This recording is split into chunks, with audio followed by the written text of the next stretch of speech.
ರಾತ್ರಿ ಎಲ್ಲವೂ ಸರಿಯಾಗೇ ಇತ್ತು. ಆದರೆ ಬೆಳಗಾಗುತ್ತಿದ್ದ ಹಾಗೆ ಈ ದೃಶ್ಯವನ್ನು ನೋಡಿ ಒಂದು ಕ್ಷಣಕ್ಕೆ ನಾನೇ ಬೆಚ್ಚಿಬಿದ್ದೆ. ಆದರೆ ಅದನ್ನು ನಾನು ನೋಡಬಾರ್ದಾಗಿತ್ತು. ಇದರಲ್ಲಿ ಯಾರ್ದು ತಪ್ಪು, ನಂದ ಅಥವಾ ಅವರದ ಅನ್ನೋದು ನನಗೆ ಅರ್ಥ ಆಗ್ತಿರಲಿಲ್ಲ. ಅಷ್ಟರಲ್ಲಿ ಅವನು ಕೂಡ ಬಂದ. ಈಗ ನನಗೆ ನನ್ನ ಬಗ್ಗೆ ಚಿಂತೆಯಾಗೋದಕ್ಕೆ ಶುರುವಾಯಿತು. ನಾನು ಅವಳಿಗೆ ಏನಂತ ಉತ್ತರ ಕೊಡಲಿ? ಅವಳು ನನ್ನ ಕಣ್ಣ ಮುಂದೆನೇ ನಿಂತಿದ್ಲು. ಅವಳಿದ್ದ ಪರಿಸ್ಥಿತಿಯನ್ನು ನೋಡಿದಾಗ ಅವಳು ತುಂಬ ದೊಡ್ಡ ಸಂಕಷ್ಟದಲ್ಲಿದ್ದಾಳೆ ಅನ್ನೋದು ನನಗೆ ಅರ್ಥವಾಗ್ತಿತ್ತು. ಅವಳ ಜೊತೆ ತಪ್ಪು ನಡೆದಿದೆ ಅನ್ನೋದು ನನಗೆ ಅರ್ಥ ಆಗ್ತಿತ್ತು. ಆದರೆ ಆ ತಪ್ಪು ಏನು ಅಂತ ಮಾತ್ರ ನನಗೆ ಗೊತ್ತಾಗ್ತಿರ್ಲಿಲ್ಲ. ಆದರೆ ಅದನ್ನು ಹೇಗಾದರೂ ಮಾಡಿ ಕಂಡುಹಿಡಿಯಲೇಬೇಕಾಗಿತ್ತು. ಯಾಕಂದರೆ ಆ ತಪ್ಪು ನನ್ನ ಮೇಲೆ ಎಲ್ಲಿ ಬಂದುಬಿಡುತ್ತೋ ಅನ್ನೋ ಭಯ ಕೂಡ ನನಗೆ ಕಾಡ್ತಿತ್ತು. ಈ ತಪ್ಪಲ್ಲಿ ನಾನು ಕೂಡ ಪಾಲುದಾರಳಾಗಿದ್ದೀನಿ ಅನ್ನಿಸ್ತಿತ್ತು. ನಾನು ಅವಳನ್ನೇ ಗಾಬರಿಯಿಂದ ನೋಡ್ತಾನೆ ನಿಂತಿದ್ದೆ. ಅಷ್ಟರಲ್ಲಿ ಜೋರಾಗಿ ಬಾಗಿಲು ತಟ್ಟುತ್ತಿರುವ ಸದ್ದನ್ನು ಕೇಳಿ ಗಾಬರಿಯಿಂದ ನಾವು ಒಬ್ಬರ ಮುಖ ಒಬ್ಬರು ನೋಡ್ತಾ ಯಾರಿರ್ಬೋದು ಅಂತ ಹೇಳಿ ಗಾಬರಿ ಪಡ್ತಾ ಈಗ ಈ ವಿಷಯನ ಹೇಗೆ ಮ್ಯಾನೇಜ್ ಮಾಡಬೇಕು ಅನ್ನೋದು ಗೊತ್ತಾಗದೆ ಆತಂಕದಲ್ಲಿದ್ವಿ. ನಂತರ ನಡೆದ ಘಟನೆಯಿಂದಾಗಿ ಒಂದು ಕ್ಷಣಕ್ಕೆ ನಾವೇ ಬೆಚ್ಚಿಬಿದ್ವಿ. ನಾನು ತುಂಬ ಸಂತೋಷವಾಗಿದ್ದೆ.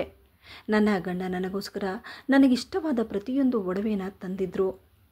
ನನ್ನ ಗಂಡನ ದುಡಿಮೆ ಕೂಡ ಹಾಗೇ ಇತ್ತು. ನನ್ನ ಗಂಡ ಹೊರದೇಶದಲ್ಲಿ ದುಡಿತಿದ್ರು.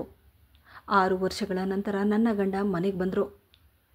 ಅವರು ನೋಡೋದಕ್ಕೆ ತುಂಬ ಮೃದು ಸ್ವಭಾವದವರು. ನನ್ನ ತಾಯಿ ಹಾಗೂ ಅತ್ತೆ ಮನೆ ಒಂದೇ ಊರಲ್ಲಿದ್ದಿದ್ದು. ಹಾಗಾಗಿ ನನಗವರು ತುಂಬ ಚೆನ್ನಾಗಿ ಗೊತ್ತಿತ್ತು. ನನ್ನ ಅತ್ತೆಗೆ ನನ್ನ ಬಗ್ಗೆ ತುಂಬ ಚೆನ್ನಾಗಿ ಗೊತ್ತಿತ್ತು. ಹಾಗಾಗಿ ಅವರೇ ನಮ್ಮ ಮನೆಗೆ ಬಂದು ನನ್ನನ್ನು ಇಷ್ಟಪಟ್ಟು ಅವರ ಮಗನಿಗೆ ನನ್ನನ್ನು ಕೊಟ್ಟು ಮದುವೆ ಮಾಡಿಕೊಂಡು ಬಂದರು. ಇದರಿಂದಾಗಿ ನಾನು ಅದೃಷ್ಟವಂತೆ ಅಂತ ಅನ್ನಿಸ್ತಿತ್ತು. ಯಾಕಂದರೆ ಈಗಿನ ಕಾಲದಲ್ಲಿ ಮದುವೆಗೆ ಮುಂಚೆನೇ ಹುಡುಗರು ಪ್ರೀತಿ ಪ್ರೇಮ ಅಂತ ಹೇಳಿ ಸಿಲುಕಿರ್ತಾರೆ. ಅದರಲ್ಲೂ ಹೊರದೇಶದಲ್ಲಿ ಕೆಲಸ ಮಾಡ್ತಿದ್ದಾರಂತಂದಮೇಲೆ ಗರ್ಲ್ ಫ್ರೆಂಡು ಅಂಥೇಳಿ ಅವರು ಇಷ್ಟಪಟ್ಟಿದ ಹುಡುಗಿ ಜೊತೆ ಮದುವೆ ಕೂಡ ಮಾಡಿಕೊಂಡು ಸೆಟ್ಟಾಗಿರ್ತಾರೆ. ಆದರೆ ನಾನು ಮದುವೆಯಾಗಿ ಹೋದ ಅತ್ತೆ ಮನೆಯಲ್ಲಿ ನನಗೊಬ್ಬಳು ನಾದಿನಿ ಹಾಗೂ ಮೈದುನ ಕೂಡ ಇದ್ದ. ನನ್ನ ಮದುವೆಯಾದ ಮೇಲೆ ನನ್ನ ಮೈದುನ ಕಾಲೇಜಿಗಂತ ಹೋಗ್ತಿದ್ದ. ನನ್ನ ಮದುವೆಯಾದ 8 ತಿಂಗಳಿಗೆ ನನ್ನ ನಾದಿನಿಯ ಮದುವೆ ಕೂಡ ಮಾಡಿದ್ರು.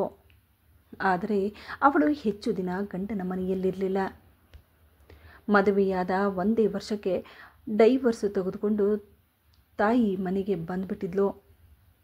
ಆದರೆ ನಾನು ಮಾತ್ರ ತುಂಬ ಒಳ್ಳೆ ಮನೆತನದಿಂದ ಬಂದ ಹುಡುಗಿಯಾಗಿದ್ದೆ. ಯಾಕಂದರೆ ನಮ್ಮ ಮನೆಯಲ್ಲಿ ಪೂಜೆ ಪುರಸ್ಕಾರ ಸಂಪ್ರದಾಯ ಅಂತ ಹೇಳಿ ಎಲ್ಲವನ್ನ ಪಾಲಿಸ್ತಿದ್ದೆ. ಆದರೆ ಅತ್ತೆ ಮನೆಗೆ ಬಂದಾಗಿನಿಂದ ಎಲ್ಲವೂ ಬದಲಾಗಿ ಹೋಯಿತು. ನನ್ನ ಮದುವೆಯಾದಾಗಿನಿಂದ ಎಲ್ಲವೂ ನನ್ನ ಅತ್ತೆ ಹಾಗೂ ನಾದಿನಿ ಹೇಳಿದ್ದನ್ನೇ ಪಾಲಿಸಬೇಕಾಗಿತ್ತು. ನಾನು ಎಲ್ಲವನ್ನ ಸಹಿಸಿಕೊಂಡು ಹೋಗ್ತಿದ್ದೆ. ಆದರೆ ಇದನ್ನೆಲ್ಲ ನೋಡಿ ನೋಡಿ ದಿನಗಳು ಕಳೆದ ಹಾಗೆ ನಾನು ಕೂಡ ಅವರ ಹಾಗೆ ಆಗೋದೆ. ನನ್ನ ಅತ್ತೆ ಹೇಗೆ ಹೇಳ್ತಾರೋ ಹಾಗೆ ಇರ್ತಿದ್ದೆ. ಬೇರೆಯವರ ಬಗ್ಗೆ ಅವರು ಆಡ್ಕೊಂಡ್ರೆ ಅದಕ್ಕೆ ನಾನು ಕೂಡ ಅವರಿಗೆ ಜೊತೆಯಾಗಿ ನಿಲ್ತಿದ್ದೆ.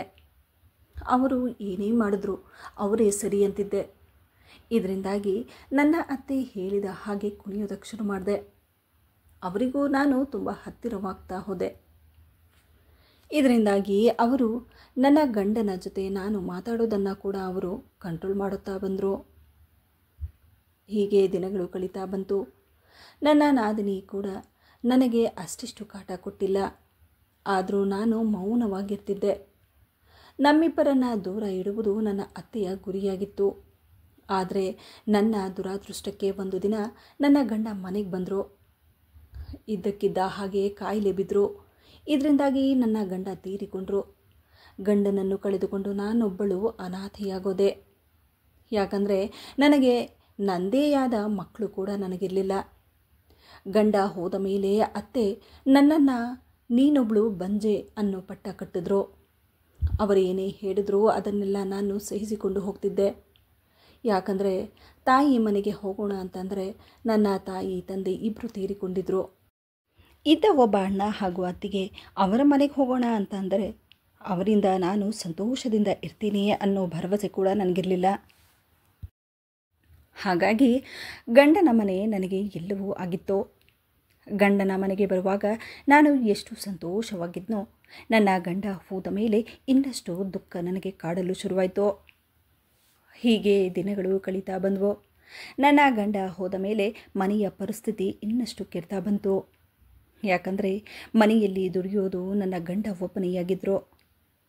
ಹೊರದೇಶದಲ್ಲಿ ಅವರಿಗೆ ಒಳ್ಳೆ ದುಡಿಮೆ ಕೂಡ ಇತ್ತು. ಅವರಿದ್ದಾಗ ದುಡಿದು ಕೂಡಿಟ್ಟಿದ್ದ ದುಡ್ಡಿನಿಂದ ಹಾಗೋ ಹೀಗೋ ಒಂದಷ್ಟು ದಿನ ಜೀವನ ಕಳೀತಾ ಬಂದ್ವಿ. ಆದರೆ ಎಷ್ಟು ದಿನ ಅಂತ ಹೇಳಿ ಆ ದುಡ್ಡಿರುತ್ತೆ? ದಿನೇ ದಿನೇ ಅತ್ತೆಯ ಪರಿಸ್ಥಿತಿ ಹಾಗೂ ಮಗನನ್ನು ನೆನೆದು ತುಂಬ ನೋವು ಅನುಭವಿಸ್ತಿದ್ರು. ಹಾಗಾಗಿ ಈಗ ಮನೆಗೆ ಆಸರೆಯಾಗಿದ್ದಿದ್ದು ಕೇವಲ ನನ್ನ ಮೈದುನ ಮಾತ್ರ. ನನ್ನ ಮೈದುನ ಓದು ಕೂಡ ಮುಗಿತಾ ಬಂದಿತ್ತು. ಹಾಗಾಗಿ ಅತ್ತೆ ಮಗನ ಬಳಿ ಹೋಗಿ, ನಿನ್ನ ಅಣ್ಣ ಮಾಡುತ್ತಿದ್ದ ಕೆಲಸವನ್ನು ನೀನು ಮಾಡು, ಮನೆ ನಡೆಸುವುದು ತುಂಬ ಕಷ್ಟ ಆಗಿ ಹೋಗಿದೆ ಎಂದಾಗ, ರಾಜೇಶಾದ ನನ್ನ ಮೈದುನನಿಗೆ ಅಷ್ಟು ದೂರ ಕೆಲಸಕ್ಕೆ ಹೋಗಲು ಇಷ್ಟವಿಲ್ಲದಿದ್ದರೂ ಮನೆಯ ಪರಿಸ್ಥಿತಿಯನ್ನು ನೋಡಿ ಮತ್ತು ಒಳ್ಳೆಯ ಸಂಬಳ ಇದೆ ಅನ್ನೋ ಕಾರಣಕ್ಕಾಗಿ ಆತ ಹೊರದೇಶಕ್ಕೆ ಹೋಗಿ ದುಡಿಯಲೆಂದು ನಿರ್ಧಾರ ಮಾಡ್ತಾನೆ. ಕೆಲಸಕ್ಕೆ ಹೋದ ಮೇಲೆ ನಮ್ಮ ಮನೆಯ ಪರಿಸ್ಥಿತಿ ಕೂಡ ಸುಧಾರಿಸ್ತಾ ಬಂತು. ಒಂದು ದಿನ ರಾಜೇಶ್ ಅತ್ತೆಗೆ ಫೋನ್ ಮಾಡಿ ಹೀಗೆ ಮಾತಲ್ಲಿ, ಅಮ್ಮ, ಈಗ ನನಗೆ ಒಳ್ಳೆ ದುಡಿಮೆ ಇದೆ, ಎಲ್ಲಾದರೂ ಒಳ್ಳೆ ಕಡೆ ಸಂಬಂಧನ ನೋಡಿ ರಂಜಿತಾ ಮದುವೆ ಮಾಡಿಬಿಡೋಣ ಎಂದಾಗ, ಆ ಮಾತನ್ನು ಕೇಳಿ ಒಂದು ಕ್ಷಣಕ್ಕೆ ಅತ್ತೆ ಬೆಚ್ಚಿ ಬಿದ್ದರು. ಯಾಕಂದರೆ ಅತ್ತೆಗೆ ಮಗಳಂದರೆ ಪಂಚಪ್ರಾಣ. ಹಾಗಾಗಿ ಅವಳನ್ನು ಜೊತೆಯಲ್ಲೇ ಇಟ್ಕೊಳ್ಳಬೇಕು ಅನ್ನೋ ಕಾರಣದಿಂದಾಗಿ ಮತ್ತೆ ಮಗಳ ಮದುವೆ ಮಾಡೋದು ಅವರಿಗಿಷ್ಟ ಇರಲಿಲ್ಲ. ಹಾಗಾಗಿ ಮಗನ ಮಾತಿಗೆ ಕೋಪದಿಂದ ಅವರು, ಯಾಕಪ್ಪ, ನನ್ನ ಮಗಳು ಮನೇಲಿರೋದು ಕಷ್ಟ ಆಗ್ತಿದೆಯಾ? ಹಾಗಿದ್ರೆ ಹೇಳಿಬಿಡು, ನಾನು ನನ್ನ ಮಗಳು ಎಲ್ಲಾದರೂ ಹೋಗ್ಬಿಡ್ತೀವಿ. ಅಮ್ಮ, ನನ್ನ ಅಭಿಪ್ರಾಯ ಅದಲ್ಲಮ್ಮ. ಎಷ್ಟು ದಿನ ಅಂತ ಹೇಳಿ ಅವಳು ಹೀಗೆ ಇರೋದು ಹೇಳು? ಜೀವನ ಪೂರ್ತಿ ಒಬ್ಬಂಟಿಯಾಗಿರಬೇಕಂದ್ರೆ ಅವಳು ಕಷ್ಟನೇ ಅಲ್ವಾ? ನೋಡು, ನನ್ನ ಮಗಳು ನನಗೆ ಭಾರ ಅಲ್ಲ. ಇನ್ಮೇಲೆ ಅವಳ ಮದುವೆಯ ವಿಷಯವನ್ನು ಮಾತಾಡಬೇಡ. ನನ್ನ ದೊಡ್ಡ ಮಗನೂ ಇದ್ದ. ಒಂದು ದಿನಾನು ನಿನ್ನ ತಂಗಿ ಬಗ್ಗೆ ಈ ರೀತಿ ಮಾತಾಡ್ದವನಲ್ಲ ಅವನು. ಅವಳು ಚೆನ್ನಾಗಿರೋದು ನಿನಗೆ ಇಷ್ಟ ಇಲ್ಲವೇನೋ? ನನ್ನ ಮಗಳಿಗೆ ಯಾವಾಗ ಏನು ಮಾಡಬೇಕು ಅನ್ನೋದು ನನಗೂ ಚೆನ್ನಾಗಿ ಗೊತ್ತು. ಇದ್ರ ಬಗ್ಗೆ ನೀನೇನೂ ಯೋಚನೆ ಮಾಡಬೇಡ ಎಂದು ಹೇಳಿ ಅತ್ತೆ ಕೋಪದಿಂದ ಫೋನನ್ನು ಕಟ್ ಮಾಡಿದ್ರು. ಇದರ ಬಗ್ಗೆ ನಾನು ಕೂಡ ಏನು ಹೇಳೋ ಹಾಗಿರಲಿಲ್ಲ. ಯಾಕಂದರೆ ಮನೆಯಲ್ಲಿ ಅತ್ತೆ ಹಾಗೂ ನನ್ನ ನಾದಿನಿಯದೇ ನಡೆಯಬೇಕಾಗಿತ್ತು. ಹಾಗಾಗಿ ನಾನು ಕೂಡ ಸುಮ್ಮನಾಗ್ಬಿಟ್ಟೆ. ಇದರಿಂದಾಗಿ ಅತ್ತೆ ಅವರ ಚಿಕ್ಕ ಮಗನ ಬಳಿ ಮಾತನಾಡುವುದನ್ನು ಕೂಡ ಬಿಟ್ಟುಬಿಟ್ಟಿದ್ರು. ಆದರೆ ರಾಜೇಶ್ಗೆ ತಾಯಿಯ ಬಗ್ಗೆ ಎಲ್ಲ ಗೊತ್ತಿತ್ತು. ಅವರ ತಾಯಿ ಹೇಗೆ ಅನ್ನೋದು ಕೂಡ ಗೊತ್ತಿತ್ತು. ಈ ಮನೆಯಲ್ಲಿ ಅವರ ತಾಯಿ ಹಾಕಿದ ಗೆರೆಯನ್ನು ಯಾರು ದಾಟುವ ಹಾಗಿರಲಿಲ್ಲ ಅನ್ನೋದು ಕೂಡ ಅವನಿಗೆ ಗೊತ್ತಿದ್ದರೂ ಈ ವಿಷಯದ ಬಗ್ಗೆ ಯಾಕೆ ಅಷ್ಟೊಂದು ಚಿಂತೆ ಮಾಡ್ತಿದ್ದಾನೆ ಅನ್ನೋದು ನನಗೆ ಅರ್ಥ ಆಗ್ತಿರಲಿಲ್ಲ. ಸದ್ಯಕ್ಕೆ ಕೆಲವು ದಿನಗಳು ಹೀಗೆ ಕಳೀತಾ ಬಂದವು. ಅತ್ತೆಗೂ ಚಿಕ್ಕ ಮಗನ ಮೇಲೆ ಇದ್ದ ಕೋಪ ಕಡಿಮೆಯಾಗ್ತಾ ಬಂತು. ಇತ್ತ ನನ್ನ ನಾದಿನಿ ಕೂಡ ನನಗೆ ಮದುವೆ ಬೇಡ ಅನ್ನೋ ಹಠವನ್ನು ಹಿಡಿದಿದ್ಲು. ಹಾಗಾಗಿ ಮಗನಿಗೆ ಮದುವೆ ಮಾಡುವ ನಿರ್ಧಾರವನ್ನು ಮಾಡಿ ಒಂದು ದಿನ ನಾವು ಊಟ ಮಾಡುವಾಗ ಅತ್ತೆ ಬಂದು, ರಾಜೇಶ್ಗೋಸ್ಕರ ನಾನು ಹುಡುಗಿ ನೋಡಿದ್ದೀನಿ ಎಂದಾಗ ಅವರ ಮಾತನ್ನು ಕೇಳಿ ನಮಗೆ ಆಶ್ಚರ್ಯವಾಗ್ತಿತ್ತು. ಮನೆಯಲ್ಲಿ ನಮಗೆಲ್ಲ ಗೊತ್ತಿಲ್ಲದೆ ಅತ್ತೆ ಈ ನಿರ್ಧಾರನ ಮಾಡಿದ್ದಾರೆ ಅನ್ನೋ ಕುತೂಹಲ ಕೂಡ ನಮಗೆ ಇತ್ತು. ಅತ್ತೆ ಹೇಳಿದ್ರು, ನನಗೆ ಗೊತ್ತು, ನನ್ನ ಮಗನು ಓದಿರೋ ಹುಡುಗ. ಹಾಗಂತ ಹೇಳಿ ಶ್ರೀಮಂತರ ಮನೆ ಸಂಬಂಧನ ನಾನು ತರೋದಿಲ್ಲ. ಬಡವರ ಮನೆ ಹುಡುಗಿನ ತಂದರೆ ಮನೆನ ಚೆನ್ನಾಗಿ ನಿಭಾಯಿಸ್ಕೊಂಡು ಹೋಗ್ತಾಳೆ ಎಂದಾಗ ನನ್ನ ನಾದಿನಿ ಕೂಡ ತನ್ನ ತಾಯಿಯ ನಿರ್ಧಾರವನ್ನು ಕೇಳಿ, ಹೌದು, ನೀನು ಹೇಳ್ತಾ ಇರೋದು ಸರಿ. ಅಂದಹಾಗೆ ಹುಡುಗಿ ಯಾರು ಎಂದಾಗ, ನಮ್ಮ ಹಳ್ಳಿಲಿರೋ ರಾಜಪ್ಪನ ಮಗಳು ಸುನಂದ. ಹಳ್ಳಿ ಹುಡುಗಿ ಅಂತ ಹೇಳಿದಾಗ ನಮಗೂ ಸಂತೋಷವಾಯಿತು. ಯಾಕಂದರೆ ಆ ಹುಡುಗಿ ಕೂಡ ನಮಗೆ ಪರಿಚಯ ಇದ್ದವಳೆ. ಎಷ್ಟೋ ಸಲ ನನ್ನ ನಾದನಿಯ ಹಳೆ ಬಟ್ಟೆಗಳು ಅವಳಿಗೆ ಕೊಟ್ಟಿರುವುದುಂಟು. ಇಂತಹದ್ರಲ್ಲಿ ಇಷ್ಟು ಓದಿರೋ ರಾಜೇಶ್ಗೆ ಇಂತಹ ಒಂದು ಸಂಬಂಧ ಅಂತ ಹೇಳಿ ನಮಗೂ ಆಶ್ಚರ್ಯವಾಯಿತು. ಕೊನೆಗೂ ಅತ್ತೆ ಆ ಸಂಬಂಧವನ್ನೇ ಗಟ್ಟಿ ಮಾಡಿ ಅದ್ಧೂರಿಯಾಗಿ ಮದುವೆ ಕೂಡ ಮಾಡಿದ್ರು. ಇತ್ತ ರಾಜೇಶ್ ಕೂಡ ನನ್ನ ಗಂಡನಿಗಿಂತ ಹೆಚ್ಚಾಗಿ ದುಡಿಯೋದಕ್ಕೆ ಶುರು ಮಾಡಿದ. ಅವನ ಹೆಂಡತಿ ಸುನಂದ ಮದುವೆಯಾದ ಮೊದಮೊದಲು ಅವಳು ಕೂಡ ಮನೆಯಲ್ಲಿ ತುಂಬ ಚೆನ್ನಾಗಿರ್ತಿದ್ಲು. ನನಗೂ ಕೂಡ ಮನೆಯ ಕೆಲಸದ ಅರ್ಧ ಭಾರ ಕಮ್ಮಿ ಆಯಿತು. ನಾವಿಬ್ಬರು ಸೇರಿ ಮನೆ ಕೆಲಸನ ಮಾಡಿಕೊಳ್ಬಹುದು, ಈಗಲಾದರೂ ನಾನು ಸ್ವಲ್ಪ ಆರಾಮವಾಗಿರಬಹುದು ಅಂತ ಹೇಳಿ ನಾನು ಕೂಡ ತುಂಬ ಸಂತೋಷಪಟ್ಟೆ. ಆದರೆ ಗಂಡ 2 ತಿಂಗಳುಗಳ ನಂತರ ದುಡಿಯಲೆಂದು ಮತ್ತೆ ಹೊರದೇಶಕ್ಕೆ ಹೋದಾಗ ಎಲ್ಲವೂ ಬದಲಾಗ್ತಾ ಬಂತು. ಅತ್ತೆ ಕೂಡ ಅವಳನ್ನು ಚಿಕ್ಕ ಪುಟ್ಟ ವಿಷಯಕ್ಕೆಲ್ಲ ಹೀಯಾಳಿಸುತ್ತಿದ್ದರು. ಆದರೆ ಅವಳು ನನ್ನ ಹಾಗೆ ಅಲ್ಲ, ಕೇಳಿಕೊಂಡು ಸುಮ್ಮನೆ ಇರುತ್ತಿರಲಿಲ್ಲ. ಅವಳು ತುಂಬ ಧೈರ್ಯವಂತೆ. ಅತ್ತೆ ಏನಾದರೂ ಹೇಳುವುದಕ್ಕೆ ಬಂದರೆ ತಿರುಗಿಸಿ ಸರಿಯಾಗಿ ಉತ್ತರ ಹೇಳ್ತಿದ್ಲು. ಇತ್ತ ಅತ್ತೆ ಚಿಕ್ಕ ಪುಟ್ಟ ವಿಷಯಕ್ಕೆಲ್ಲ ಮಗನ ಬಳಿ ಚಾಡಿ ಹೇಳ್ತಿದ್ರು. ನಿನ್ನ ಹೆಂಡತಿ ಮನೇಲಿ ಲೇಟಾಗೆದ್ದೇಳ್ತಾಳೆ, ಸರಿಯಾಗಿ ಅಡುಗೆ ಮಾಡಲ್ಲ, ಯಾವಾಗ ನೋಡಿದ್ರೂ ಜಗಳ ಮಾಡ್ತಿರ್ತಾಳೆ ಅಂತ ಹೇಳಿ ಇಲ್ಲದೇ ಇರೋ ಮಾತನ್ನು ಮಗನ ಬಳಿ ಹೇಳ್ತಿದ್ರು. ಆದರೆ ನಾನು ಕೇಳೋ ಹಾಗೆ ಅವಳು ಕೇಳ್ತಿರ್ಲಿಲ್ಲ. ಗಂಡ ಇದರ ಬಗ್ಗೆ ವಿಚಾರಿಸಿದಾಗ ಆಕೆ, ನಿಮ್ಮ ತಾಯಿಗೆ ನಾನೇನು ಮಾತಾಡಲಿಲ್ಲ, ಸುಮ್ಮನೆ ಇಲ್ಲದೇ ಇರೋ ವಿಷಯಕ್ಕೆಲ್ಲ ಮನೇಲಿ ಜಗಳ ತಂದಿಡ್ತಿರ್ತಾರೆ, ನಿಮ್ಮಮ್ಮ ಮನೇಲಿ ಎಲ್ಲರ ಜೊತೆ ಇದೇ ರೀತಿ ಜಗಳ ಮಾಡ್ತಿರ್ತಾರೆ ಎಂದು ಹೇಳಿ ಸರಿಯಾದ ಉತ್ತರವನ್ನು ಕೊಡ್ತಿದ್ಲು. ಇದನ್ನು ಕೇಳಿದ ಅವಳ ಗಂಡ ಕೂಡ ತನ್ನ ಹೆಂಡತಿಗೆ ಏನು ಹೇಳದೆ ಮೌನವಾಗಿರ್ತಿದ್ದ. ಆದರೆ ಅತ್ತೆ ನನ್ನನ್ನು ಕಂಟ್ರೋಲಲ್ಲಿ ಇಡುವ ಹಾಗೆ ಅವಳನ್ನು ಕೂಡ ಕಂಟ್ರೋಲಲ್ಲಿ ಇಡಬೇಕು ಅಂತ ಹೇಳಿ ಯೋಚನೆ ಮಾಡ್ತಿದ್ರು.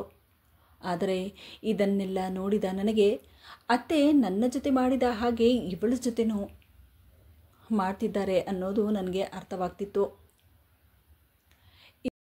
ಇದಕ್ಕೆ ಜೊತೆಯಾಗಿ ಅತ್ತೆಗೆ ಅವರ ಮಗಳು ಕೂಡ ಇನ್ನಷ್ಟು ಎತ್ತಿ ಕೊಡ್ತಿದ್ಲು.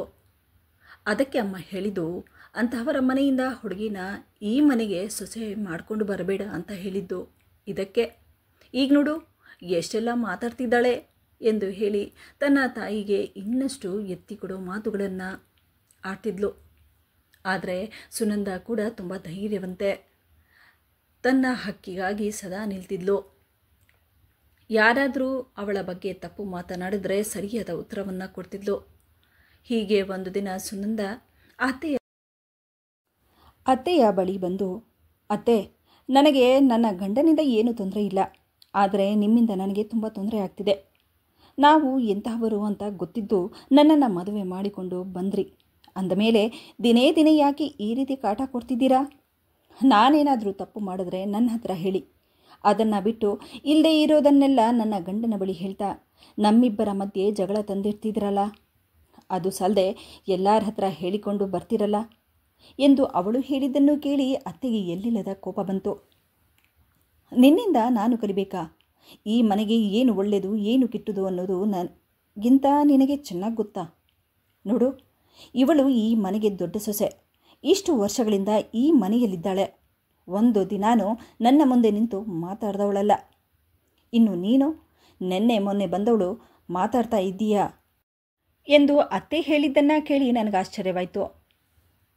ಯಾಕಂದರೆ ಒಂದು ದಿನಾನೂ ನನ್ನ ಜೊತೆ ಇಷ್ಟೆಲ್ಲ ತಪ್ಪು ನಡೆದರೂ ನಾನು ನನಗೋಸ್ಕರ ಮಾತಾಡದೆ ಇಲ್ಲ, ಎಲ್ಲವನ್ನ ಸಹಿಸಿಕೊಂಡು ಸುಮ್ಮನಿರ್ತಿದ್ದೆ.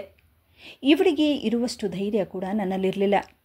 ಅವರ ಮಾತಿಗೆ ಸುನಂದ ಹೇಳಿದ್ಲು, ಅತ್ತೆ, ನಾನು ನಿಮ್ಮ ದೊಡ್ಡ ಸೊಸೆ ಹಾಗಲ್ಲ, ಎಲ್ಲವನ್ನ ಕೇಳಿಕೊಂಡು ಮೌನವಾಗಿರೋದಕ್ಕೆ ಎಂದಾಗ ಕೋಪದಿಂದ ಅತ್ತೆ ಹೇಳಿದ್ರು, ಇದು ನನ್ನ ಮನೆ, ಇಲ್ಲಿ ಇರೋದಾದರೆ ನಾನು ಹೇಳೋ ಹಾಗೆ ಕೇಳಿಕೊಂಡು ಇರಬೇಕು, ಇಲ್ಲದೆ ಇದ್ದರೆ ಇಲ್ಲಿಂದ ಜಾಗ ಖಾಲಿ ಮಾಡಬಹುದು, ಇಷ್ಟೆಲ್ಲ ಮಾತಾಡುವ ಅವಶ್ಯಕತೆ ಇಲ್ಲ. ಆದರೆ ಅಂದಿನಿಂದ ಮನೆಯಲ್ಲಿ ಇನ್ನಷ್ಟು ಜಗಳಗಳಾಗುವುದಕ್ಕೆ ಶುರುವಾಯಿತು. ಅತ್ತೆ ಹಾಗೂ ನಾದಿನಿ ಅವಳ ಮೇಲೆ ಇನ್ನಷ್ಟು ಅಪವಾದಗಳನ್ನು ಹಾಕೋದಕ್ಕೆ ಶುರು ಮಾಡಿದ್ರು. ನಾನು ಕೂಡ ಏನು ಮಾತನಾಡುವ ಪರಿಸ್ಥಿತಿಯಲ್ಲಿರಲಿಲ್ಲ. ಯಾಕಂದರೆ ನನ್ನ ಗಂಡ ಹೋದ ಮೇಲೆ ಆ ಮನೆಯಲ್ಲಿ ನನಗೆ ಯಾವುದೇ ರೀತಿ ಮರ್ಯಾದೆ ಅನ್ನೋದಿರಲಿಲ್ಲ. ನಾನೊಬ್ಬಳು ಕೆಲಸದವಳಾಗಿದ್ದೆ ಅಷ್ಟೇ. ಆದರೆ ಮನೆಯಲ್ಲಿ ನಡೆಯುತ್ತಿದ್ದ ಈ ಘಟನೆಗಳೆಲ್ಲ ಮನೆಯಲ್ಲಿ ಏನೋ ದೊಡ್ಡ ರಾದಂತ ಆಗುತ್ತೆ ಅನ್ನೋದನ್ನು ಅರ್ಥ ಮಾಡಿಸ್ತಿತ್ತು. ಸುನಂದ ಕೂಡ ಮನೆಯಲ್ಲಿ ಅವಳ ಜೊತೆ ನಡೆಯುತ್ತಿದ್ದ ವಿಷಯಗಳಿಗೆಲ್ಲ ಧೈರ್ಯದಿಂದ ಹೆದರಿಸ್ತಿದ್ಲು. ಅವನ ಗಂಡ ಕೂಡ ಹೊರದೇಶದಲ್ಲಿದ್ದರು. ಇದರೆಲ್ಲದರಿಂದ ಬೇಸತ್ತಿ ಹೋಗಿದ್ದ.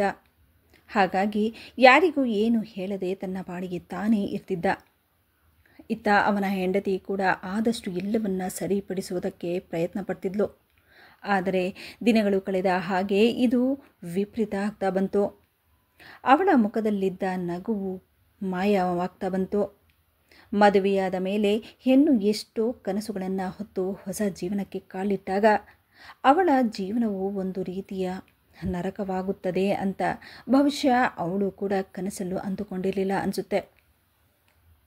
ಆಕೆ ಕಡು ಬಡತನದಲ್ಲಿದ್ದಾಳೆ ಅನ್ನೋದು ಗೊತ್ತಿದ್ರೂ ಅತ್ತೆ ಅವಳನ್ನು ಸೊಸೆ ಮಾಡಿಕೊಂಡು ಬಂದು ಅವಳನ್ನು ಹಿಡಿತದಲ್ಲಿಟ್ಕೊಳ್ಬಹುದು ಅಂತ ಯೋಚನೆ ಮಾಡಿ ಅವಳನ್ನು ಮದುವೆ ಮಾಡಿಕೊಂಡು ಬಂದು ಅವಳನ್ನು ಕಂಟ್ರೋಲ್ ಮಾಡೋದಕ್ಕೆ ಶುರು ಮಾಡಿದ್ರು. ಆದರೆ ಅತ್ತೆಯ ಯೋಚನೆ ಮಾತ್ರ ಇಲ್ಲಿ ನಡೆಯಲಿಲ್ಲ. ಹಾಗಾಗಿ ಅವಳ ಮೇಲೆ ಇನ್ನಷ್ಟು ದೌರ್ಜನ್ಯ ಮಾಡೋದಕ್ಕೆ ಶುರು ಮಾಡಿದ್ರು. ಅವಳನ್ನು ನೋಡಿ ನನಗೂ ಒಂದು ರೀತಿ ಬೇಜಾರಾಗ್ತಿತ್ತು. ಆದರೆ ಅವಳ ಜೊತೆ ಮಾತಾಡೋಕ್ಕೂ ನನಗೆ ಭಯ ಆಗ್ತಿತ್ತು. ಯಾಕಂದರೆ ನನ್ನ ನಾದಿನಿ ನೋಡಿದ್ರೆ ಇನ್ನಷ್ಟು ರದ್ದಂತ ಆಗ್ಬಿಡುತ್ತೆ.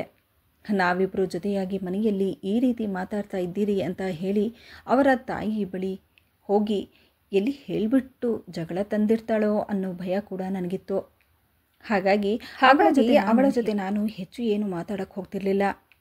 ಇಷ್ಟು ದಿನದಿಂದ ಅತ್ತೆಗೆ ನನ್ನ ಮೇಲೆ ಇದ್ದ ಗಮನ ಚಿಕ್ಕ ಸೊಸೆ ಮೇಲೆ ಹೋಯಿತು. ಇದೆಲ್ಲ ನೋಡುತ್ತಿದ್ದ ನನಗೂ ಇದಕ್ಕೆಲ್ಲ ಪರಿಹಾರನೇ ಇಲ್ವಾ ಅನ್ನಿಸ್ತಿತ್ತು.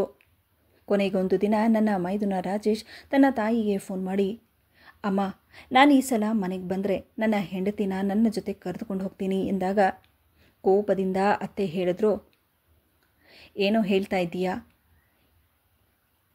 ಇಲ್ಲವಳು ಆರಾಮವಾಗಿದ್ದಾಳೆ, ಸುಮ್ಮನೆ ಇಲ್ಲದೇ ಇರೋ ಖರ್ಚನ್ನು ಮಾಡಿಕೊಂಡು ಅಷ್ಟು ದೂರ ಏನಕ್ಕೆ ಕರೆದುಕೊಂಡು ಹೋಗ್ತೀಯಾ ಎಂದಾಗ ರಾಜೇಶ್ ಹೇಳ್ತಾ, ಅಮ್ಮ, ನಾನು ಅಣ್ಣನ ಹಾಗಲ್ಲ. ಮದುವೆಯಾದ ಮೇಲೆ ಹೆಂಡತಿ ಜವಾಬ್ದಾರಿ ನಂದು. ನೀನು ಹೇಳಿದ್ದಕ್ಕೆ ನಾನು ಹೊರದೇಶಕ್ಕೆ ದುಡಿಯೋದಕ್ಕಂತ ಹೋದೆ. ಹೆಂಡತಿನೂ ಬಿಟ್ಟು ಹೋದೆ.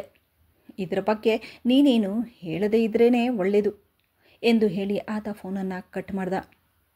ಅವನ ಮಾತನ್ನು ಕೇಳಿ ಅತ್ತೆಗೆ ಒಂದು ರೀತಿ ಗಾಬರಿ ಶುರುವಾಯಿತು. ಯಾಕಂದರೆ ಅವನು ಹೆಂಡತಿನ ಕರೆದುಕೊಂಡು ಹೋಗಿ ಹೊರದೇಶದಲ್ಲಿ ಸೆಟಲ್ ಆದರೆ ನಮಗೆ ಕೊಡೋ ದುಡ್ಡು ಕಮ್ಮಿ ಆಗುತ್ತೆ ಅನ್ನೋದು ಅತ್ತೆ ಹಾಗೂ ಅವರ ಮಗಳಿಗೆ ಅನ್ನಿಸ್ತಿತ್ತು. ಜೊತೆಗೆ ಅವಳು ಗರ್ಭಿಣಿಯಾಗಿದ್ಲು. ಹಾಗಾಗಿ ರಾಜೇಶ್ ಅವಳ ಬಗ್ಗೆ ಹೆಚ್ಚು ಕಾಳಜಿ ಕೂಡ ವಹಿಸ್ತಿದ್ದ. ಇದರಿಂದ ಅತ್ತೆಗೆ ಇನ್ನಷ್ಟು ಅವಳ ಮೇಲೆ ದ್ವೇಷ ಹೆಚ್ಚಾಯಿತು. ಅಂದು ಮನೆಯಲ್ಲಿ ಅತ್ತೆ ಹಾಗೂ ನನ್ನ ನಾದಿನಿ ಇರಲಿಲ್ಲ. ಸುನಂದ ನನ್ನ ರೂಮಿಗೆ ಬಂದು, ಅಕ್ಕ, ಅತ್ತೆ ನನ್ನ ಮೇಲೆ ಇಷ್ಟೆಲ್ಲ ಅನ್ಯಾಯ ಮಾಡ್ತಿದ್ದಾರೆ. ಅದು ಸಾಲದೆ ನಿಮ್ಮ ಮೇಲೆ ಇಷ್ಟೆಲ್ಲ ನಡೆಸ್ತಿದ್ದಾರೆ. ನೀವ್ಯಾಕೆ ಇಷ್ಟು ಮೌನವಾಗಿರ್ತೀರ? ನಿಮ್ಮ ಮೇಲೆ ಇಷ್ಟೆಲ್ಲ ನಡೆಯುತ್ತಿದ್ದರೂ ಮಾತನಾಡೋದಿಲ್ಲ ಎಂದಾಗ, ನೋಡು ಸುನಂದ, ನನ್ನ ವಿಷಯ ಬೇರೆ. ನನಗೆ ಗಂಡ ಇಲ್ಲ. ಎಲ್ಲವನ್ನು ನಾನು ಮೌನವಾಗಿ ಸಹಿಸಿಕೊಂಡು ಹೋಗ್ತಿದ್ದೇನೆ. ನನ್ನ ಮದುವೆಯಾಗಿ ಎಷ್ಟು ವರ್ಷವಾದರೂ ದುಡಿಯೋದಕ್ಕಂತ ಹೋದ ನನ್ನ ಗಂಡನ ಜೊತೆ ನನ್ನ ಅತ್ತೆ ನನಗೆ ಕಳಿಸ್ಲಿಲ್ಲ. ಕೊನೆಗೂ ನನ್ನ ಗಂಡನನ್ನು ನಾನು ಕಳೆದುಕೊಂಡೆ. ಅಂದಮೇಲೆ ನಿನಗೆ ನಿನ್ನ ಗಂಡನ ಹತ್ರ ಕಳಿಸ್ತಾರಾ? ಅದನ್ನೆಲ್ಲ ಕನಸು ಅಂತ ತಿಳ್ಕೊ ಎಂದಾಗ ನನ್ನ ಮಾತಿಗೆ ಅವಳು ಏನು ಮಾತನಾಡದೆ ಮೌನವಾಗಿ ರೂಮಿಂದ ಹೊರಟೋದ್ಲು. ಮನೆಯಲ್ಲಿ ಅವಳು ತುಂಬ ಕಷ್ಟಗಡ್ಡ ದಿನಗಳನ್ನು ನೋಡ್ತಿದ್ಲು. ಯಾವಾಗ ಗಂಡ ಬಂದು ಕರೆದುಕೊಂಡು ಹೋಗ್ತಾನೋ ಅಂತ ಹೇಳಿ ಕಾಯ್ತಿದ್ಲು. ನೋಡ್ತಾ ಇದ್ದ ಹಾಗೆ ಅವಳಿಗೆ 9 ತಿಂಗಳು ಆಗಿ ಕೊನೆಗೂ ಗಂಡು ಮಗುವಿಗೆ ಜನ್ಮ ಕೊಡ್ತಾಳೆ. ಅವಳನ್ನು ನೋಡಲೆಂದು ಬಂದ ರಾಜೇಶ್ 1.5 ತಿಂಗಳು ಅವಳ ಜೊತೆಯಲ್ಲೇ ಇದ್ದು ಮತ್ತೆ ಅವಳು ಹಾಗೂ ಮಗುವನ್ನು ಹೊರದೇಶಕ್ಕೆ ಕರೆದುಕೊಂಡು ಹೋಗ್ತಾನೆ. ಇದರಿಂದಾಗಿ ಅತ್ತೆ ಹಾಗೂ ನಾದಿನಿಗೆ ಇನ್ನಷ್ಟು ಕೋಪ ಹೆಚ್ಚಾಗುತ್ತೆ. ಇದನ್ನೆಲ್ಲ ಲೆಕ್ಕಿಸದೆ ರಾಜೇಶ್ ಹೆಂಡತಿಯನ್ನು ಅವನಿರುವ ಕಡೆ ಕರೆದುಕೊಂಡು ಹೋಗುತ್ತಾನೆ. ಎಲ್ಲೋ ಒಂದು ಕಡೆ ಅವನು ಹೆಂಡತಿನ ಕರೆದುಕೊಂಡು ಹೋಗಿದ್ದನ್ನು ನೋಡಿ ನನಗೂ ಒಂದು ರೀತಿ ಸಂತೋಷವಾಗ್ತಿತ್ತು. ಯಾಕಂದರೆ ಜೀವನ ಪೂರ್ತಿ ನಾನು ಪಟ್ಟ ಕಷ್ಟ ಅವಳು ಕೂಡ ಪಡಬಾರದು ಅನ್ನೋದು ನನ್ನ ಇಚ್ಛೆಯಾಗಿತ್ತು. ಆದರೆ ರಾಜೇಶ್ಗೆ ಇದ್ದ ಇಂತಹ ಧೈರ್ಯ ನನ್ನ ಗಂಡನಿಗೆ ಇದ್ದಿದ್ರೆ ನಾನು ಕೂಡ ಸಂತೋಷವಾಗಿ ನನ್ನ ಗಂಡನ ಜೊತೆ ಜೀವನವನ್ನು ಸಾಗಿಸಬಹುದಾಗಿತ್ತು. ಆದರೆ ಹಣೆ ಬರಹಕ್ಕೆ ಹೊಣೆ ಯಾರು ಅಂದ ಹಾಗೆ ನನ್ನ ಜೀವನವೇ ಹೀಗಾಗೋಯ್ತು. ಅವರು ಹೋದ ಮೇಲೆ ಮನೆ ಕೂಡ ಮೌನವಾಗಿತ್ತು. ಇದರಿಂದ ಮನೆಯಲ್ಲಿ ಎಲ್ಲವೂ ಸರಿ ಹೋಗುತ್ತೆ ಅಂತ ಅಂದ್ಕೊಂಡಿದ್ದೆ. ಆದರೆ ಶುರುವಾಗಿದ್ದು ಇಲ್ಲಿಂದ. ಸುನಂದ ಹೋದ 20 ದಿನಕ್ಕೆ ಅವಳ ಸ್ನೇಹಿತೆ ಅವಳನ್ನು ನೋಡಲೆಂದು ಮನೆಗೆ ಬಂದಳು. ಆದರೆ ಅವಳ ಸ್ನೇಹಿತೆ ಸುನಂದ ಗಂಡನ ಜೊತೆ ಹೊರದೇಶಕ್ಕೆ ಹೋಗಿರುವ ವಿಷಯ ಗೊತ್ತಾಗಿ ಅವಳು ಹೇಳಿದ ಮಾತನ್ನು ಕೇಳಿ ಒಂದು ಕ್ಷಣಕ್ಕೆ ಮನೆಯಲ್ಲಿ ನಾವೇ ಬೆಚ್ಚಿಬಿದ್ವಿ. ಅವಳು, ಆಂಟಿ, ನಿಜ ಹೇಳಬೇಕಂದ್ರೆ ಅವಳು ತುಂಬ ಲಕ್ಕಿ. ಯಾಕಂದರೆ ಪ್ರೀತಿಸಿದವರ ಜೊತೆ ಈ ರೀತಿ ಹೊರದೇಶದಲ್ಲೇ ಹೋಗಿ ಜೀವನ ಮಾಡಬೇಕು ಅಂತ ಅಂದರೆ ಅದೃಷ್ಟ ಎಲ್ಲರಿಗೂ ಸಿಗುತ್ತಾ ಎಂದ ತಕ್ಷಣ ಅತ್ತೆಗೆ ಒಂದು ರೀತಿ ಗಾಬರಿ ಶುರುವಾಯಿತು. ಅದಕ್ಕೆ ಅತ್ತೆ ಹೇಳಿದ್ರು, ಏನು ಹೇಳ್ತಾ ಇದ್ದೀಯಾ? ಪ್ರೀತಿಸಿ ಮದುವೆ ಅಂದರೆ ಏನರ್ಥ? ಹೌದು ಆಂಟಿ, ಈ ವಿಷಯ ನಿಮಗೆ ಗೊತ್ತಿಲ್ವಾ? ಸುನಂದ ಹಾಗೂ ನಿಮ್ಮ ಮಗ ಒಬ್ಬರಿಗೊಬ್ಬರು ತುಂಬ ವರ್ಷದಿಂದ ಪ್ರೀತಿಸ್ತಿದ್ರು. ಆಗಾಗ ಅವಳು ನಿಮ್ಮ ಮನೆಗೆ ಬಂದಾಗ ನಿಮ್ಮ ಮಗನ ಪರಿಚಯವಾಗಿ ಅವರ ಸ್ನೇಹ ಪ್ರೀತಿಲಿ ಬೆಳೀತು. ಈ ವಿಷಯನ ಅವರಿಬ್ಬರು ಮುಚ್ಚಿಟ್ಟಿದ್ರು. ಅದೇ ಸಮಯಕ್ಕೆ ಅವಳು ನಿಮ್ಮ ಮನೆಗೆ ಬರ್ತಾ ಇರೋದನ್ನು ನೋಡಿ ನೀವು ಅವಳ ಜೊತೆ ನಿಮ್ಮ ಮಗನಿಗೆ ಕೊಟ್ಟು ಮದುವೆ ಮಾಡೋ ನಿರ್ಧಾರವನ್ನು ಮಾಡಿದ್ರಿ. ರಾಜೇಶ್ ಕೂಡ ತುಂಬ ಚುರುಕಿನಿಂದ ಆ ಹುಡುಗಿಯನ್ನು ಮದುವೆ ಮಾಡಿಕೊಂಡು ಅವನಿಗೆ ಮೊದಲೇ ಗೊತ್ತಿತ್ತು ಅವನ ಅಣ್ಣ ಹಾಗೂ ಅತ್ತಿಗೆ ಪಡುತ್ತಿರುವ ಕಷ್ಟ ಅವನು ಪಡಬಾರದು ಅಂತ ಹೇಳಿ ಬುದ್ಧಿವಂತಿಕೆಯಿಂದ ಹೊರದೇಶಕ್ಕೆ ಹೋಗಿ ದುಡ್ಡನ್ನು ಸೇವ್ ಮಾಡಿಕೊಂಡು ಮದುವೆಯಾದ ಮೇಲೆ ಹೆಂಡತಿನ ಅಲ್ಲೇ ಕೊಂಡ ಅನ್ನೋ ವಿಷಯ ಗೊತ್ತಾಗಿ ಅತ್ತೆ ಹೇಳಿದ್ರು, ಅಯ್ಯೋ ದೇವ್ರೆ, ಇಂಥ ಹುಡುಗಿನ ನಾನು ಮದುವೆ ಮಾಡಿಕೊಂಡು ಬಂದೆ. ಬುದ್ಧಿವಂತಿಕೆಯಿಂದ ನನ್ನ ಮಗನನ್ನು ನನ್ನಿಂದ ದೂರ ಮಾಡಿಬಿಟ್ಲು. ಮೊದಲೇ ನನಗೆ ಇವಳ ಬಗ್ಗೆ ಗೊತ್ತಿದ್ದರೆ ನಾನು ಯಾವತ್ತೂ ಈ ಮದುವೆನ ಮಾಡ್ತಾನೇ ಇರಲಿಲ್ಲ ಎಂದು ಹೇಳಿ ಗೋಳಾಡುತ್ತಿದ್ದರು. ಅವರಿಗೆ ಸುನಂದ ಮೇಲೆ ಇನ್ನಷ್ಟು ದ್ವೇಷ ಹೆಚ್ಚಾಗ್ತಾ ಬಂತು. ಯಾವ ರೀತಿ ನಮ್ಮನ್ನು ಮೋಸ ಮಾಡಿ ನನ್ನ ಮಗನನ್ನು ನನ್ನಿಂದ ಕಿತ್ಕೊಂಡು ಹೊರದೇಶಕ್ಕೆ ಹೋಗಿ ಗಂಡನ ಜೊತೆ ಆರಾಮವಾಗಿ ಇರ್ತೀನಿ ಅಂದ್ಕೊಂಡಿದ್ದಾಳೆ ಅವಳು. ಅದು ಹೇಗೆ ಸಂತೋಷವಾಗಿ ಬದುಕ್ತಾಳೋ ನಾನು ನೋಡ್ತೀನಿ ಎಂದು ಹೇಳಿ ಮಗನಿಗೆ ಫೋನ್ ಮಾಡಿ ನಡೆದ ವಿಷಯವನ್ನೆಲ್ಲ ಹೇಳ್ತಾ, ನಿನ್ನ ಹೆಂಡತಿ ನಮ್ಮಿಂದಾನೇ ನಿನ್ನ ದೂರ ಮಾಡಿ ನಿನ್ನ ಹತ್ರ ಬಂದು ಅಲ್ಲಿರೋದಕ್ಕೆ ಇದೆಲ್ಲ ಮಾಡಿರೋ ಪ್ಲ್ಯಾನು ಎಂದ ತಕ್ಷಣ ಮಗ ಹೇಳ್ದ, ಅಮ್ಮ, ನೀನು ಅಂದುಕೊಂಡ ಹಾಗೆ ಅವಳು ಏನೂ ಹಾಗೆ ಮಾಡಿಲ್ಲ. ನಾನು ಅವಳನ್ನು ಇಷ್ಟಪಡ್ತಿದ್ದೆ. ನಾನು ಮದುವೆ ಆದಮೇಲೆ ನಾನಿರೋ ಕಡೆ ನನ್ನ ಹೆಂಡತಿ ಜೊತೆಯಲ್ಲಿದ್ದರೆ ತಪ್ಪೇನು? ನೀನು ಅಣ್ಣ ಹಾಗೂ ಅತ್ತಿಗೆಗೆ ಮಾಡಿದ ಹಾಗೆ ನನಗೂ ಮಾಡಬಹುದು ಅಂದ್ಕೊಂಡಿದ್ದೆ. ಅವರಿಬ್ಬರೂ ಪಟ್ಟ ಕಷ್ಟ ನಾನು ಪಡೋದಕ್ಕಾಗೋಲ್ಲ ಎಂದು ಹೇಳಿ ರಾಜೇಶ್ ಫೋನನ್ನು ಕಟ್ ಮಾಡ್ದ. ಆಗಿನಿಂದ ಅತ್ತೆಯ ಮನಸ್ಸಿನಲ್ಲಿ ಅವಳಿಗಾಗಿ ದ್ವೇಷ ಇನ್ನಷ್ಟು ಹೆಚ್ಚಾಗ್ತಾ ಬಂತು. ಅವಳ ಬಗ್ಗೆ ಇನ್ನಷ್ಟು ಅಪಚಾರ ಮಾಡೋದಕ್ಕೆ ಶುರು ಮಾಡಿದ್ರು. ಹೀಗೆ 1 ವರ್ಷ ಮುಗಿತಾ ಬಂತು. ರಾಜೇಶ್ ತನ್ನ ತಾಯಿಗೆ ಫೋನ್ ಮಾಡಿ 15-20 ದಿನಕ್ಕೋಸ್ಕರ ನಾನು ಅಲ್ಲಿಗೆ ಬರ್ತಾ ಇದ್ದೀನಿ ಅನ್ನೋ ಮಾತನ್ನು ಹೇಳಿದಾಗ ಅದನ್ನು ಕೇಳಿದ ಅತ್ತೆಗೆ ತುಂಬ ಖುಷಿಯಾಯಿತು. ಇಷ್ಟೊಂದು ದ್ವೇಷ ಹುಟ್ಟಿಸಿಕೊಂಡಿರುವ ಅವರ ಮನಸ್ಸಲ್ಲಿ ಇದ್ದಕ್ಕಿದ್ದ ಹಾಗೆ ಮಗ ಬರೋದ್ರಿಂದ ಎಷ್ಟೊಂದು ಸಂತೋಷ ಆಗ್ತಿದೆ ಅಂದರೆ ಅತ್ತೆ ಏನೋ ದೊಡ್ಡದಾದ ಪ್ಲ್ಯಾನ್ ಮಾಡ್ತಿದ್ದಾರೆ ಅನ್ನೋದು ನನಗರ್ಥವಾಗ್ತಿತ್ತು. ಅದು ನಿಜ ಕೂಡ ಹೌದು. ರಾಜೇಶ್ ಮಕ್ಕಳ ಜೊತೆ ಕೊನೆಗೂ ಮನೆಗೆ ಬಂದ. ಸುನಂದ ಗಂಡನ ಜೊತೆ ಸಂತೋಷವಾಗಿರುವುದನ್ನು ನೋಡಿದ ಅತ್ತೆಗೆ ಕೋಪ ಇನ್ನಷ್ಟು ಹೆಚ್ಚಾಯಿತು. ಆದರೆ ಅವರು ಅವರ ಮುಂದೆ ತೋರಿಸಿಕೊಳ್ಳದೆ ತುಂಬ ಪ್ರೀತಿಯಿಂದ ಇದ್ದರು. ಈ ಸಲ ನನ್ನ ಮಗ ಒಬ್ಬನೇ ಹೊರಡಬೇಕು, ಇಲ್ಲದೇ ಇದ್ದರೆ ಹೋಗಲೇಬಾರ್ದು ಅನ್ನೋ ನಿರ್ಧಾರವನ್ನು ಮಾಡಿ ಮಗನ ಬಳಿ ನಾಟಕ ಮಾಡೋದಕ್ಕೆ ಶುರು ಮಾಡಿದ್ರು. ಮಗ ಎಷ್ಟೇ ಹೇಳಿದರೂ ಕೇಳೋದಕ್ಕೆ ತಯಾರಿರಲಿಲ್ಲ. ಹೋಗುವುದಾದರೆ ನೀನೊಬ್ಬನೇ ಹೋಗು, ಸ್ವಲ್ಪ ದಿನ ನನ್ನ ಮೊಮ್ಮಗ ನಮ್ಮ ಹತ್ರ ಇರಲಿ, ಅವಳನ್ನು ಇಲ್ಲೇ ಬಿಟ್ಟು ಹೋಗು ಎಂದಾಗ ಸುನಂದ ಮಾತ್ರ ಅದಕ್ಕೆ ಒಪ್ಪುತ್ತಿರಲಿಲ್ಲ. ನಾನು ನನ್ನ ಗಂಡನನ್ನು ಬಿಟ್ಟು ಇಲ್ಲಿ ಇರೋದಿಲ್ಲ ಅನ್ನೋದು ಅವಳ ಮಾತಾಗಿತ್ತು. ಆದರೆ ಅತ್ತೆ ಮಾತ್ರ ಇದಕ್ಕೆ ಒಪ್ಪೋದಕ್ಕೆ ತಯಾರಿರಲಿಲ್ಲ. ಇಲ್ಲಿಗೆ ಬಂದು ಅವರು ತುಂಬ ದೊಡ್ಡ ತಪ್ಪು ಮಾಡಿದ್ರೇನೋ ಅಂತ ಹೇಳಿ ಅವ್ರಿಗನ್ನಿಸ್ತಿತ್ತು. ಅತ್ತೆ ಮಾತ್ರ ಒಂದೇ ಹಠ ಹಿಡಿದಿದ್ರು. ಕಣ್ಣೀರು ಹಾಕ್ತಾ ಇಲ್ಲದೇ ಇರೋ ನಾಟಕ ಆಡ್ತಾ, ನೋಡಪ್ಪ, ಅವನು ನನಗೂ ಮೊಮ್ಮಗನೇ, ನನಗೂ ಆಸೆ ಇದೆ, ಅವನ ಜೊತೆ ಇರಬೇಕು ಅನ್ನೋ ಆಸೆ ಇದೆ. ನೀನೇನಾದರೂ ಅವಳನ್ನು ಕರೆದುಕೊಂಡು ಹೋದರೆ ಮತ್ತೆ ನಿನಗೆ ಮನೆಯಲ್ಲಿ ಜಾಗ ಇಲ್ಲ. ಸ್ವಲ್ಪ ದಿನದ ಮಟ್ಟಿಗೆ ಅವಳನ್ನು ಮಗುನ ಇಲ್ಲೇ ಬಿಟ್ಟು ಹೋಗು ಎಂದು ಹೇಳಿ ಅವರು ಹಠ ಹಿಡಿದ್ರು. ಇನ್ನು ತಾಯಿಯ ಹಠಕ್ಕೆ ಮಗ ಕೂಡ ಹೆಂಡತಿ ಬಳಿ, ಸುನಂದ, ಅಮ್ಮ ಎಷ್ಟು ಬೇಡ್ಕೊಳ್ತಿದ್ದಾರೆ ಅಂದಮೇಲೆ ಸ್ವಲ್ಪ ದಿನ ಮಗು ಜೊತೆ ಇಲ್ಲೇ ಇರು ಎಂದಾಗ ಸುನಂದ ಕಣ್ಣೀರು ಹಾಕುತ್ತಾ ಹೇಳ್ತಾಳೆ, ನೋಡಿ, ಮತ್ತೆ ನಾನು ಈ ನರಕದಲ್ಲಿರೋದಕ್ಕಾಗಲ್ಲ. ಮೊದಲೇ ನಾನು ತುಂಬ ಕಷ್ಟಪಟ್ಬಿಟ್ಟಿದ್ದೀನಿ.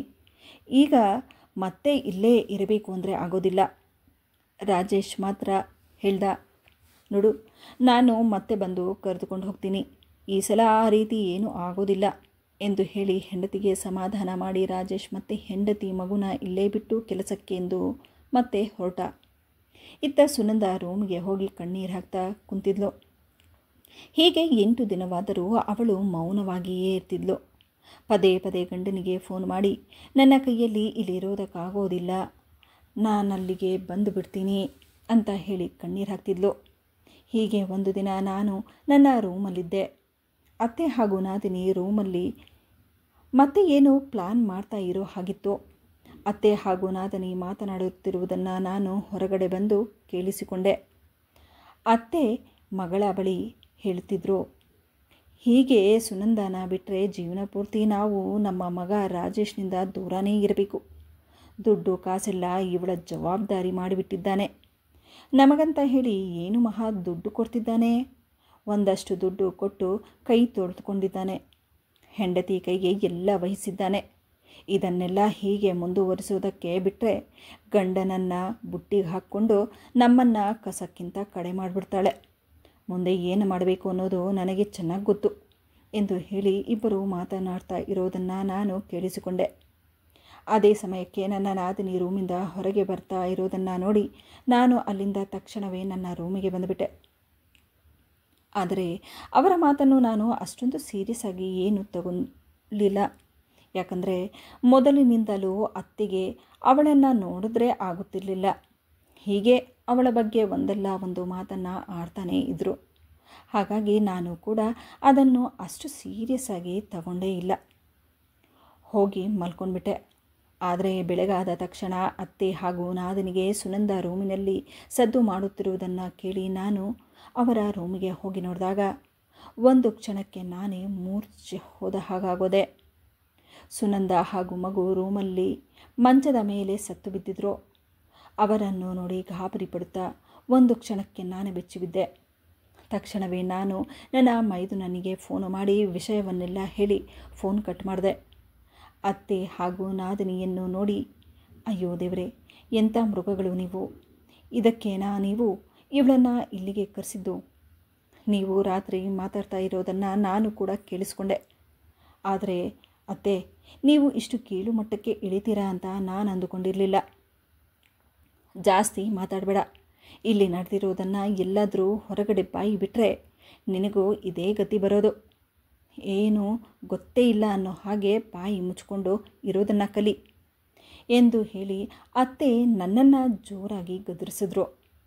ಆದರೆ ಈ ಸಲ ನಾನು ಸುಮ್ಮನೆ ಇರೋದಕ್ಕಾಗಲಿಲ್ಲ. ಆ ಚಿಕ್ಕ ಮಗು ಮುಖ ಕೂಡ ನೋಡದೆ ಇಂತಹ ಕೆಲಸ ಮಾಡಿರೋ ಇವರಿಗೆ ತಕ್ಕ ಶಿಕ್ಷೆ ಆಗಬೇಕು. ಇವತ್ತು ಇವಳ ಜೊತೆ ಮಾಡಿರೋ ಕೆಲಸ ನಾಳೆ ನನ್ನ ಜೊತೆನೂ ಮಾಡಬಹುದು. ಇನ್ನು ನಾನು ಹೀಗೆ ಇದ್ದರೆ ಆಗೋಲ್ಲ, ಏನಾಗುತ್ತೋ ಆಗಲಿ ಎಂದು ಹೇಳಿ ಧೈರ್ಯ ಮಾಡಿ ನಾನು ಪೊಲೀಸ್ ಸ್ಟೇಷನ್ಗೆ ಕಂಪ್ಲೇಂಟ್ ಕೊಡಲು ಹೋದೆ. ನಾನು ಕಂಪ್ಲೇಂಟ್ ಕೊಟ್ಟ ತಕ್ಷಣ ಪೊಲೀಸ್ ಮನೆಗೆ ಬಂದರು. ಸುನಂದ ಬಾಡಿನ ಪೋಸ್ಟ್ ಮಾರ್ಟಮ್ಗೆ ಅಂತ ಹೇಳಿ ಎತ್ಕೊಂಡು ಹೋದರು. ಜೊತೆಗೆ ನಮ್ಮನ್ನು ಕೂಡ ಸ್ಟೇಷನ್ಗಂತ ಕರೆದುಕೊಂಡು ಹೋದರು. ಆದರೆ ಅಲ್ಲಿ ಅತ್ತೆ ಅವರು ತಪ್ಪಿಸಿಕೊಳ್ಳೋದಕ್ಕಂತ ಹೇಳಿ ನನ್ನ ಮೇಲೆ ಅಪವಾದ ಹಾಕುತ್ತಾ, ಇದೆಲ್ಲ ಹೇಗಾಯಿತು ಅಂತ ನಮಗೆ ಗೊತ್ತಿಲ್ಲ, ಇದಕ್ಕೆಲ್ಲ ಕಾರಣ ಇವಳು ಈ ರೀತಿ ಕೊಲೆ ಮಾಡಿ ಸಿಕ್ಕಾಕ್ಕೊಂಡಾಗ ಇವಳ ಬಗ್ಗೆ ನಾವು ಕಂಪ್ಲೇಂಟ್ ಕೊಟ್ಬಿಡ್ತೀವಿ ಅಂತ ಬಂದಾಗ ನಮಗಿಂತ ಮುಂಚೆಯೇ ಅವಳು ಬಂದು ಕಂಪ್ಲೇಂಟ್ ಕೊಟ್ಟಿದ್ದಾಳೆ ಎನ್ನುವಷ್ಟರಲ್ಲಿ ನನ್ನ ಮೈದುನ ರಾಜೇಶ್ ಅಲ್ಲಿಗೆ ಬಂದ. ಅಮ್ಮ, ಈಗಲಾದರೂ ತಪ್ಪನ್ನು ಒಪ್ಕೊ. ನೀನು ಇಷ್ಟು ಕೀಳು ಮಟ್ಟಕ್ಕೆ ಇಳಿತೀಯ ಅಂತ ನಾನು ಅಂದುಕೊಂಡಿರಲಿಲ್ಲ. ಸರ್, ಇದರಲ್ಲಿ ನಮ್ಮ ಅತ್ತಿಗೆದು ಏನು ತಪ್ಪಿಲ್ಲ. ಅದರಲ್ಲೂ ನಮ್ಮ ಅತ್ತಿಗೆ ಅಣ್ಣ ಜೊತೆ ಕೂಡ ನನ್ನ ತಾಯಿ ಇದೇ ರೀತಿ ಕಾಟ ಕೊಡ್ತಿದ್ರು. ಆದರೆ ಅವರು ಯಾವ ವಿಷಯಕ್ಕೂ ಮಾತಾಡ್ತಿರಲಿಲ್ಲ. ಆದರೆ ನನ್ನ ಹೆಂಡತಿ ಅವಳ ಜೊತೆ ತಪ್ಪಾದರೆ ಅದನ್ನು ನೇರವಾಗಿ ಮಾತಾಡ್ತಿದ್ಲು. ಅದು ನನ್ನ ತಾಯಿಗೆ ಸಹಿಸಿಕೊಳ್ಳೋದಕ್ಕಾಗ್ತಿರ್ಲಿಲ್ಲ. ಅದಕ್ಕೆ ಅವಳ ಜೊತೆ ಈ ರೀತಿ ಮಾಡಿದ್ದಾರೆ. ಈಗ ಅವರು ಮಾಡಿರೋ ತಪ್ಪನ್ನು ನನ್ನ ಅತ್ತಿಗೆ ಮೇಲೆ ಹಾಕ್ತಿದ್ದಾರೆ ಅಂತ ಹೇಳ್ದ. ರಾಜೇಶ್ ಹೇಳಿದ ಹೇಳಿಕೆಗಳನ್ನೆಲ್ಲ ತೆಗೆದುಕೊಂಡು ಪೊಲೀಸರು ಅತ್ತೆ ಹಾಗೂ ನಾದಿನಿಗೆ ಸ್ಟೇಷನ್ ಒಳಗೆ ಹಾಕಿದ್ರು. ಆದರೆ ಎಲ್ಲೋ ಒಂದು ಕಡೆ ನಂದು ತಪ್ಪಿತ್ತು ಅಂತ ನನಗೂ ಅರ್ಥವಾಗ್ತಿತ್ತು. ಯಾಕಂದರೆ ಅತ್ತೆ ಮನೆಯಲ್ಲಿ ನನ್ನ ಮೇಲೆ ಇಷ್ಟೆಲ್ಲ ನಡೆದರೂ ಯಾವತ್ತೂ ಎದುರು ಮಾತನಾಡದೆ ಎಲ್ಲವನ್ನ ಸಹಿಸಿಕೊಂಡು ಹೋಗ್ತಿದ್ದೆ. ಅದರಲ್ಲೂ ನನ್ನ ಕಣ್ಣು ಮುಂದೆ ಅವಳ ಜೊತೆ ಇಷ್ಟೆಲ್ಲ ಆದರೂ ಅದನ್ನು ಕೂಡ ಸಹಿಸಿಕೊಂಡು ಹೋಗ್ತಿದ್ದೆ. ಹಾಗಾಗಿ ಇವತ್ತು ಅವಳಿಗಿಂತ ಪರಿಸ್ಥಿತಿ ಬಂದಿದೆ ಅನ್ನೋದು ನನಗೆ ಅರ್ಥವಾಗ್ತಿತ್ತು. ಇದರಿಂದಾಗಿ ನಾನು ರಾಜೇಶ್ನ ಹತ್ತಿರ ಕೂಡ ಕ್ಷಮೆ ಕೇಳಿದೆ. ಇದರಲ್ಲಿ ಅರ್ಥ ಮಾಡಿಕೊಳ್ಳಬೇಕಾದ ವಿಷಯವೇನೆಂದರೆ, ಸಂಬಂಧಗಳು ಯಾವುದೇ ಆಗಿರಲಿ, ಕಣ್ಣ ಮುಂದೆ ನಡೆಯುತ್ತಿರುವ ತಪ್ಪುಗಳನ್ನು ಹೆದರಿಸದೆ ಹೋದರೆ, ಮೌನವಾಗಿದ್ದರೆ ಇಂತಹ ಅನಾಹುತಗಳಾಗುತ್ತೆ ಅನ್ನೋದು ಇಲ್ಲಿ ಅರ್ಥವಾಗುತ್ತೆ. ಈ ವಿಡಿಯೋದಿಂದ ನಿಮಗೇನಾದರೂ ಉಪಯೋಗವಾದಲ್ಲಿ ವಿಡಿಯೋಗೆ ಒಂದು ಲೈಕ್ ಮಾಡಿ, ಆದಷ್ಟು ನನ್ನ ವೀಡಿಯೋಸನ್ನು ಶೇರ್ ಮಾಡಿ ಹಾಗೂ ನನ್ನ ಚಾನಲನ್ನು ಸಬ್ಸ್ಕ್ರೈಬ್ ಮಾಡುವುದನ್ನು